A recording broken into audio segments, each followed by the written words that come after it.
Okay, for your inspiration, I wanted to show a few of the projects I've done. It's a simple pattern of a woman looking forward under her umbrella and a tree, and hope you can see it's got lots of different textures of glass in it. It's got the swirliness in her dress, it's got the little bubble raindrops on her umbrella, and it's got the texture of the tree bark and the texture of the leaves, and then the outside border. So I think it's a great piece. It's one of the biggest I've done. Can't remember how many pieces are in it, but it is entirely done in leaded stained glass.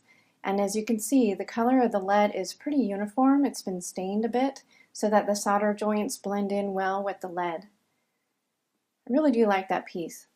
Now you can choose a window for a specific window in your home, either designed to enhance the view or hide the view. My first three houses, I wanted to hide the view, so I made rather large windows. But in this house, a lot of my views are of the trees and grass, so I didn't want to hide it entirely in this window, and I wanted to be able to see the green, so I chose these transparent glass styles, which I like. Now this is one of my favorite projects. I would call this an intermediate project. It has 64 pieces. It is modeled after a quilt block pattern from the Amish.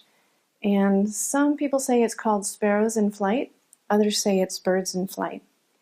Well, whatever it is, I was extremely happy with it.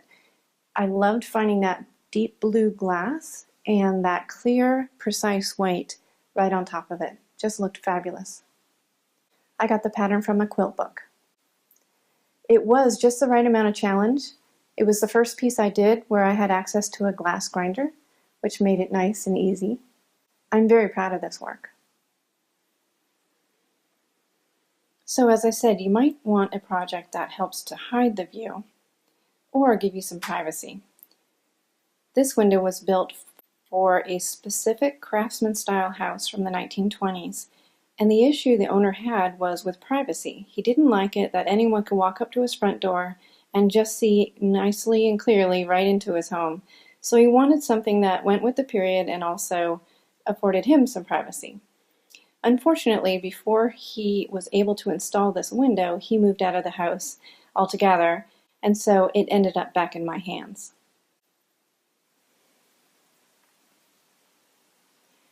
These are two stained glass lamps that I made. One of them, the smaller one, I made first. It wasn't too challenging. You could do it in panels. The other one was a little bit more challenging because it was made with a styrofoam form so that it would come out in that perfect shape it's in.